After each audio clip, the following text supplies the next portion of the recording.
Guys, আমি তো ভাবতেও পারিনি আমাদের পাখিটা এত বড় হয়ে গেছে। পাখিটা এখন নিজে নিজেই চলতে পারে, খাঁচার ভিতরে একা একা থাকতে পারে।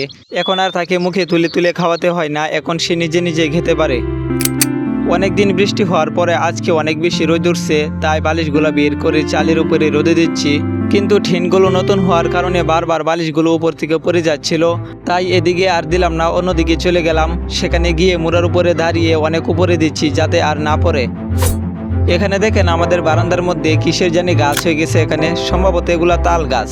তাল খাওয়ার পর বিচিগুলো এখানে পুঁতে রাখছিল, যার কারণে এখানে গাছ হয়ে গেছে। এই জায়গাটার মধ্যে আগে অনেক পুরাতন জিনিসপত্র ছিল, আজকে এগুলা বের করছে। অনেক ধরনের পুরাতন জিনিসপত্র বাইর হয়েছে এখান থেকে। আমার এক দুরা পুরাতন জুতাও বের হয়েছে, এগুলো আর পরা যাবে না। এখানে কারেন্টের একটা লট পড়েছিল, সম্ভবত এটা ভালো, তাই এটা আমি তুলে রাখলাম।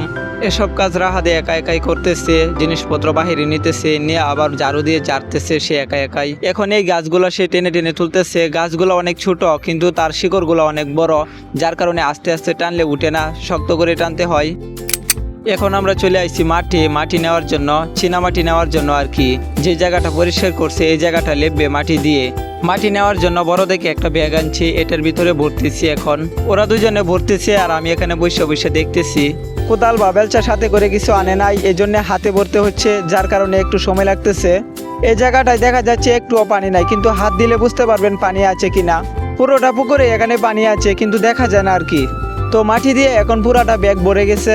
ভিজা মাটি হওয়ার কারণে ওজন বেশি হয়ে গেছে, দেখতে পাচ্ছেন ব্যাগটা তোলা দেওয়া যাচ্ছে না। ব্যাগের ওজন মনে হয় 20 কেজি হয়ে গেছে। বাজারে গেছিলাম একটা স্কুবেলেট আনার জন্য, এটা দিয়ে কাটা হয় রড, কিন্তু আমরা কাটবো কাঠ, কারণ আমাদের বাসায় কাঠ কাটার জন্য কোনো করাত নাই। তাই এটা দিয়েই কাঠ কাটতেছি। কাঠ কেটে একটা টেবিল ঠিক করতেছি। এখন টেবিলের একটা পায়া ভেঙে গেছিল, তাই এখন এটাকে লোহা ছুমাইরা ঠিক করতেছি। এখন দেখেন জায়গাটা কত সুন্দর লাগতেছে, সবকিছু পরিষ্কার পরিষ্কার লাগতেছে। তো গাইস, ভিডিওটি ভালো লাগলে একটি লাইক দিয়ে চ্যানেলটি সাবস্ক্রাইব করে দিয়েন। আর দেখা হবে নেক্সট ভিডিওতে। ততক্ষণ সবাই ভালো থাকেন, সুস্থ থাকেন। আল্লাহ হাফেজ।